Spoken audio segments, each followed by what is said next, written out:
क्या आपने कभी सोचा है कि अगर आपकी गाड़ी से किसी और की गाड़ी का नुकसान हो जाए या फिर कोई व्यक्ति घायल हो जाए तो उसका खर्चा कौन उठाएगा। सड़क पर हर दिन हजारों गाड़ियां चलती हैं और एक्सीडेंट होने की संभावना हमेशा बनी रहती है। ऐसे में अगर आपकी गलती से किसी तीसरे व्यक्ति को नुकसान हो जाता है तो इसका मुआवजा आपको देना पड़ सकता है, यानी कि आपकी जिम्मेदारी बनती है ये। लेकिन क्या होगा अगर यह खर्चा लाखों में चला जाए? तो यहीं पर थर्ड पार्टी कार इंश्योरेंस आपकी मदद के लिए आता है। यह बीमा पॉलिसी आपको कानूनी और आर्थिक सुरक्षा देती है ताकि किसी भी दुर्घटना की स्थिति में आपको भारी वित्तीय नुकसान न उठाना पड़े। भारत में मोटर व्हीकल एक्ट 1988 के तहत थर्ड पार्टी इंश्योरेंस सभी गाड़ियों के लिए अनिवार्य कर दिया गया है, यानी कि अगर आप सड़क पर अपनी गाड़ी चला रहे हो तो आपको कम से कम थर्ड पार्टी इंश्योरेंस जरूर लेना होगा। अब यहाँ पर सवाल ये उठता है कि थर्ड पार्टी इंश्योरेंस आखिर होता क्या है। थर्ड पार्टी इंश्योरेंस वह पॉलिसी है जो आपकी गाड़ी से किसी तीसरे व्यक्ति को हुए नुकसान की भरपाई करती है। इसमें आपकी गाड़ी के नुकसान की भरपाई नहीं होती, बल्कि अगर आपकी गाड़ी से किसी और अन्य व्यक्ति की गाड़ी या फिर प्रॉपर्टी को नुकसान पहुँचता है तो बीमा कंपनी इसका हर्जाना देता है। भारत के अंदर यहाँ पर ministry of road transport and highway यानी कि MORTH ने थर्ड पार्टी इंश्योरेंस को हर वाहन मालिक के लिए अनिवार्य कर दिया है। बिना इस बीमा की गाड़ी चलाना गैर कानूनी माना जाता है हमारे देश भारत के अंदर,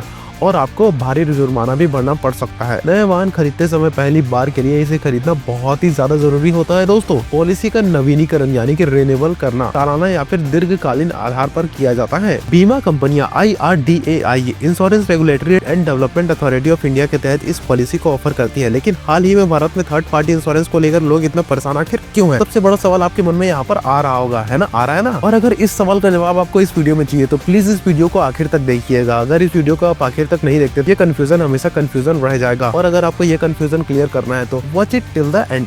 अब इससे पहले कि यहाँ पर हम इन सवालों के बारे में आपको उत्तर दे, उससे पहले हम ये जान लेते हैं कि कार इंश्योरेंस भारत के अंदर किस किस प्रकार की होती है। अब ऑब्वियसली यहाँ पर 6 प्रकार की कार इंश्योरेंस हुआ करती है जो कि भारत के अंदर सभी गाड़ियों में यानी कि उनके मालिकों के ऊपर और उन गाड़ियों पर लागू होती है। सबसे पहले हम बात कर लेते हैं कार इंश्योरेंस नंबर 1 की, जिसके बारे में हम वीडियो में शुरुआत से बात भी कर रहे हैं, जो है थर्ड पार्टी कार इंश्योरेंस। अब यहाँ पर थर्ड पार्टी कार इंश्योरेंस के अंदर 4 टॉपिक क्लियर होते हैं, यानी कि 4 चीजें यहाँ पर क्लियर हो जाती है। पहली, किसी अन्य वाहन व्यक्ति या संपत्ति का नुकसान की भरपाई वो करेगा। दूसरा, लायबिलिटी कवरेज, और यहाँ पर क्या नहीं आती उसके बारे में भी बात करते हैं। 2 प्रकार की चीजें वहाँ भी आती है, आपकी खुद की गाड़ी का नुकसान यानी कि इसको कवर वो नहीं करेगा। दूसरा होता है अगर आपकी गाड़ी चोरी हो गई या फिर किसी नेचुरल डिजास्टर में आपकी गाड़ी का नुकसान होता है तो उसकी भरपाई वो नहीं करने वाला। दूसरे कार इंश्योरेंस की अगर बात करें तो वो है कॉम्प्रिहेंसिव कार इंश्योरेंस। ये एक व्यापक बीमा योजना है जो आपकी और तीसरे पक्ष की सुरक्षा दोनों को सुनिश्चित करता है। अब इसमें क्या कवर किया जाता है उसको भी बताते हैं। नंबर 1, थर्ड पार्टी को हुए नुकसान इसमें कवरेज की जाती है। दूसरी, आपकी गाड़ी को दुर्घटना, आग, बाढ़, भूकंप, चोरी आदि से नुकसान,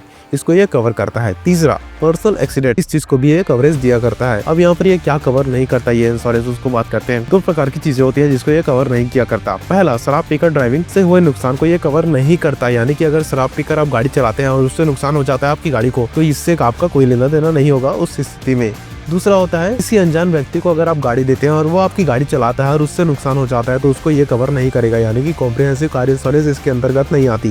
third type of car insurance own damage car insurance. यह पॉलिसी केवल आपकी गाड़ी के नुकसान को कवर करती है। ये उन लोगों के लिए उपयुक्त है जिनके पास पहले ही थर्ड पार्टी इंश्योरेंस है लेकिन वह आपकी गाड़ी के लिए अतिरिक्त सुरक्षा चाहते हैं। अब इसके अंदर क्या चीजें आती है उसके बारे में बात करते हैं। दुर्घटना में गाड़ी को हुआ नुकसान, यानी कि दुर्घटना के दौरान आपकी गाड़ी को कुछ भी नुकसान होता है उसको ये कवर करता है। दूसरा, नेचुरल डिजास्टर से आपको अगर आपकी गाड़ी को कोई नुकसान होता है तो उसको भी ये कवर करता है, यानी कि फॉर एग्जांपल बाढ़ में अगर आपकी गाड़ी फंस गई या फिर भूकंप में आपकी गाड़ी का बहुत बुरा हाल हो गया तो।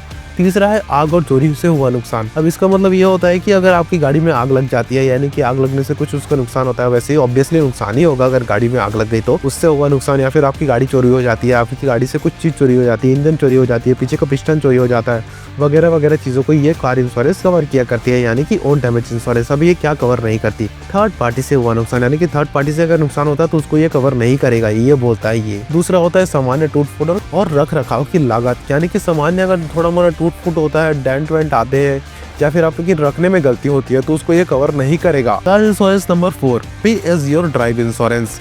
यह एक आधुनिक इंश्योरेंस पॉलिसी है जिसमें आपकी गाड़ी को उपयोग के आधार पर प्रीमियम देना होता है।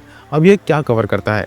सीमित किलोमीटर के लिए इंश्योरेंस कवरेज, यानी कि सीमा रहती है इसको किलोमीटर के हिसाब से इंश्योरेंस कवरेज के लिए। दूसरे नंबर पर आती है दुर्घटना और चोरी का कवरेज। मान लो फॉर एग्जांपल आपकी गाड़ी के साथ कोई विशेष दुर्घटना हो जाती है जिसमें उसका बुरा हाल हो जाता है, आपका भी, और मान लो कि आपकी गाड़ी चोरी हो जाती है, यानी कि कोई चुरा कर ले जाता है उसका सामान, जैसे कि पहले भी मैंने बताया था, उसको ये कवर करता है पे एज योर ड्राइव इंश्योरेंस।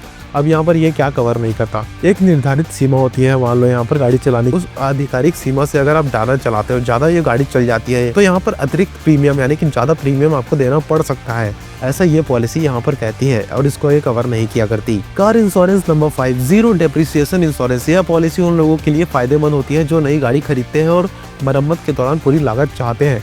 अब ये क्या कवर करती है, दुर्घटना के बाद पार्ट्स की पूरी लागत, यानी कि मान लो दुर्घटना होती है जैसे कि पहले भी मैंने आपको बताया, उसके बाद जितने भी पार्ट्स डैमेज होती है उसको लगाने का पूरा लागत ये अपने जेब से देते हैं, यानी कि ये इंश्योरेंस आपको प्रोवाइड करती है। और दूसरा है डेप्रिसिएशन का कोई प्रभाव नहीं पड़ता, यहाँ पर ये बताता है कि डेप्रिसिएशन जो कार में आता है उसके ऊपर इसका कोई प्रभाव नहीं पड़ता डेप्रिसिएशन का। अब यहाँ पर कौन सी चीजों को कवर नहीं करती उसके बारे में बात करते हैं। पहला, पुराने वाहनों पर यह पॉलिसी उपलब्ध नहीं होती, यानी कि जितने भी पुराने व्हीकल है 10 साल 15 साल पुराने व्हीकल, ये इंश्योरेंस तो उसके ऊपर लागू नहीं होती, ये बताता है, यानी कि ये कवर नहीं करता पुरानी गाड़ियों को। और कई बार ये वाला इंश्योरेंस जो होता है ना, यानी कि ये पॉलिसी बहुत ज्यादा महंगी होती है, इसको भी ये बताता है। Car insurance number 6, personal accident cover.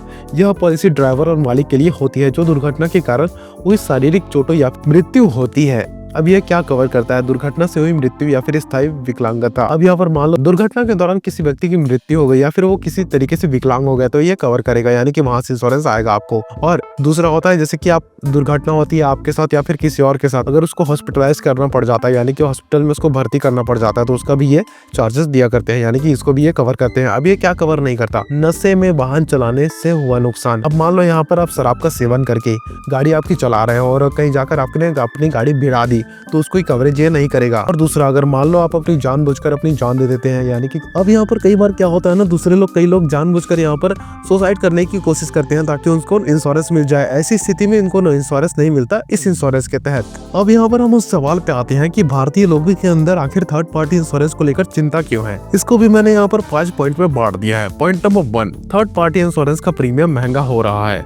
सरकार हर साल बीमा प्रीमियम में बदलाव करती है और पिछले कुछ सालों में थर्ड पार्टी इंश्योरेंस का प्रीमियम लगातार बढ़ता है, यानी कि बढ़ा है। इससे गाड़ी के मालिकों की जेब में असर बहुत तेजी से पड़ रहा है दोस्तों, यानी कि उनके जेब बहुत गर्म हो रहे हैं क्योंकि पॉलिसीज भी चेंज हो रहे हैं और उनको ज्यादा पैसा खर्चा करना पड़ रहा है। पॉइंट नंबर 2, क्लेम सेटलमेंट में देरी और समस्याएं। कई बार इंश्योरेंस कंपनियां थर्ड पार्टी क्लेम को जल्दी से सेटल नहीं करती, लोगों को कोर्ट के चक्कर काटने पड़ते हैं, यानी कि लगाने पड़ते हैं, जिससे समय और पैसा दोनों उनका बर्बाद होता है। एक तो यहाँ पर कोर्ट कचहरी के चक्कर भी काटो, पुलिस स्टेशन जाओ, वगैरह वगैरह करो और पैसे भी अपनी जेब से भरो, यानी कि दोनों तरफ से लोग घिस जाते हैं। इसलिए कई बार यहाँ पर लोग अपनी मन बदल लेते हैं कि खुद ही से पैसे भर लेता हूँ ना भाई, कौन वहाँ के चक्कर काटेगा, कौन इंश्योरेंस क्लेम करेगा फालतू में इतनी मेहनत करके धूप में घूम के। Point number 3, third party insurance के नाम पर फ्रॉड के मामले बढ़ रहे हैं। कई लोग फर्जी एक्सीडेंट दिखाकर इंश्योरेंस कंपनी से पैसे निकालने की कोशिश करते हैं, जिसमें ईमानदार ग्राहकों को नुकसान होता है। अब जैसे कि आपने सुना ही होगा कि भारत के अंदर फर्जीवाड़ा बढ़ चुका है और इसी फर्जीवाड़े के चक्कर में बहुत लोग ऐसे फर्जीवाड़ी करते हैं कि मेरी मृत्यु हो गई, मेरे फलाने के रिश्तेदार की मृत्यु हो गई तो मुझे इंश्योरेंस दे दो, किसी और का इंश्योरेंस लेने पहुंच जाते हैं, या फिर खुद को मरा हुआ या फिर विकलांग साबित करके डेथ सर्टिफिकेट वगैरह बनवाकर फर्जीवाड़े के नाम पर पैसा ऐंठ लेते हैं इंश्योरेंस कंपनी से। इसी कारण से जो सच्चे इंसान है उसके ऊपर से यहाँ पर भरोसा उठ चुका है, जिस कारण से बहुत सारी दिक्कतें आती है। ये थर्ड पॉइंट हो गया। पॉइंट नंबर 4 है, थर्ड पार्टी इंश्योरेंस में आपका खुद का नुकसान कवर नहीं होता। अगर आपकी गाड़ी का नुकसान हुआ है और आपके पास सिर्फ थर्ड पार्टी इंश्योरेंस है तो आपको कोई मुआवजा नहीं मिलेगा। इसीलिए लोगों को इससे परेशानी हो रही है, क्योंकि खुद के गाड़ी के नुकसान की भरपाई के लिए कॉम्प्रिहेंसिव इंश्योरेंस लेना जरूरी हो जाता है। तो यहाँ पर सवाल ये आता है कि तो करे क्या, यानी कि किया क्या जाए आखिर। अब इसका यहाँ पर जवाब ये है कि अगर आप सच में सुरक्षा चाहते हो तो कॉम्प्रिहेंसिव कार इंश्योरेंस खरीदे, जिससे आपकी और दूसरों की सुरक्षा दोनों सुनिश्चित हो सके। बीमा खरीदते समय IRDAI insurance regulatory and development authority of India से रजिस्टर्ड कंपनियों से ही पॉलिसी ले। पॉलिसी की शर्तों और क्लेम प्रोसेस को अच्छी तरीके से समझे ताकि बाद में किसी भी तरीके से समस्या ना हो पाए आपको। अब यहाँ पर एक और सवाल उठता है कि क्या बाहर के देशों में भी ऐसा ही होता है या फिर ये हाल मात्र इंडिया का ही है। चलो सबसे पहले यहाँ पर यूएस की बात कर लेते हैं। इंडिया की तरह अगर यूनाइटेड स्टेट में कोई भी क्रैश वाला केस अगर होता है ना, तो आपको वहाँ पर पुलिस रिपोर्ट लिखाने की कोई भी जरूरत नहीं है और ना ही आपको कोर्ट कचहरी की चक्कर काटने की जरूरत पड़ती है। आपको सिंपली वहाँ पर आपके इंश्योरेंस कंपनी को कॉल करना है और आपके पास जो भी एविडेंस अवेलेबल है, फोटो, मीडिया, डॉक्यूमेंट जो भी आपके पास है, वो सारी की सारी चीजें आपको यहाँ पर इंश्योरेंस कंपनी को दे देनी है। और उसके बाद एट फॉन्ट इंश्योरेंस पॉलिसी में जितने भी अमाउंट आपका लिखा होगा ना, वो आपको उस क्लेम में प्रोवाइड कर दिया जाएगा। तो चलो ये तो हुई यूनाइटेड स्टेट की बात। अब बात करते हैं यूनाइटेड किंगडम के बारे में, यानी कि यूके के बारे में। यहाँ पर आपको third party car insurance claim करने के लिए एट फोर्थ पार्टी की जो इंश्योरेंस कंपनी है उसको डायरेक्ट कॉल लगाना पड़ता है। सीधा वहाँ पर एडफोर्ड कंपनी का एड इंश्योरर आपको सीधा इन्वेस्टिगेट करता है आपकी सिचुएशन को कि यहाँ पर एक्सीडेंट आखिर किसकी वजह से हुआ है। और अगर आप यहाँ पर निर्दोष पाए जाते हैं तो थर्ड पार्टी कार इंश्योरेंस वाली कंपनी यहाँ पर आपको पूरा का पूरा मुआवजा प्रोवाइड करवा देती है। यानी कि यहाँ पर आपको ना तो अपनी इंश्योरेंस कंपनी को बीच में लाना है और ना ही पुलिस को और ना ही कोर्ट को, जैसे कि बेसिकली इंडिया में हर बार होता है कोर्ट कचहरी के चक्कर, पुलिस स्टेशन के चक्कर। और ऐसा ही सिर्फ यूके में नहीं हो रहा है बल्कि जर्मनी में हो रहा है, इटली में हो रहा है और यूरोप की कई सारी कंट्रीज में भी ऐसा सेम टू सेम होता है। यानी कि बहुत ईजी होता है इंश्योरेंस क्लेम करना वहाँ पे। यानी कि बाहर के यहाँ पर बड़े बड़े कार मार्केट में थर्ड पार्टी इंश्योरेंस को क्लेम करना बहुत ही ज्यादा ईजी है। और तभी आपने इंटरनेट पर भी ऐसी वीडियोस देखी होगी जहाँ पर जब फॉरेन की किसी कंट्री में एक्सीडेंट होता है तब वहाँ पर लोग आपस में लड़ने के बजाय सिंपली आराम से तसल्ली से बात किया करते हैं। और ऐसा क्यों? क्योंकि उनको अच्छी तरीके से पता है कि उनकी पूरे के पूरे नुकसान की भरपाई उनकी इंश्योरेंस कंपनी यहाँ पर कर ही देगी। वहीं पर इंडिया में अक्सर क्या होता है कि यहाँ पर भरपाई नहीं हो पाती और लोग आपस में लड़ते रहते हैं। यानी कि लड़ते आपको दिख जाते हैं, किसी न किसी वीडियो में देख सकते हो आप। और एक्चुअल में यहाँ पर ये जो बात है ना वो अपने आप में बहुत ही ज्यादा कंसर्निंग है, क्योंकि यहाँ पर इससे ये समझ में आता है कि ये नाकामयाब इंश्योरेंस जो कंपनीज है भारत में, ये भी एक बहुत बड़ा रीजन है इंडिया के अंदर रोड रेज को बढ़ावा देने में। इसलिए मुझे यहाँ पर लगता है कि इंडिया के अंदर इसके ऊपर जो लॉ है ना उसको चेंज करने चाहिए, यानी कि स्ट्रिक्ट करने चाहिए और इंश्योरेंस क्लेम सेटलमेंट को बहुत ही ज्यादा इजी और सिंप्लीफाइड बनाना चाहिए। क्योंकि ऐसे देश जहाँ पर बहुत सारा एक्सीडेंट हुआ करते हैं वहाँ पर इंश्योरेंस का सपोर्टिव होना बहुत ही ज्यादा जरूरी हो जाता है। अब इंडिया के अंदर हम यहाँ पर थर्ड पार्टी कार इंश्योरेंस के झंझट को तो समझ ही गए हैं, तो अब इसके बाद हम ये भी जान लेते हैं कि व्हीकल इंश्योरेंस लेने से पहले हमको सतर्कता क्यों बनाए रखनी चाहिए। भारत में यहाँ पर वाहन बीमा खरीदते समय कुछ महत्वपूर्ण बातों का ध्यान रखना बेहद जरूरी होता है, यानी कि आवश्यक होता है, ताकि आप किसी भी धोखाधड़ी या गलत पॉलिसी खरीदने से बच सके। तो यहाँ पर बेसिकली 5 पॉइंट आते हैं जिसके बारे में आपको जानना बहुत ही जरूरी है। पॉइंट नंबर 1, बीमा कंपनी का चयन, यानी कि किसी भी इंश्योरेंस कंपनी को चुनने से पहले उसकी विश्वसनीयता और क्लेम सेटलमेंट रेशियो जरूर चेक कर ले। रूल नंबर 2, पॉलिसी की शर्तों को ध्यान से पढ़े। कई बार बीमा कंपनियां कुछ छिपे हुए नियम जोड़ देती है जिससे क्लेम प्रक्रिया मुश्किल हो जाती है। पॉइंट नंबर 3, थर्ड पार्टी और कॉम्प्रिहेंसिव इंश्योरेंस में अंतर समझे।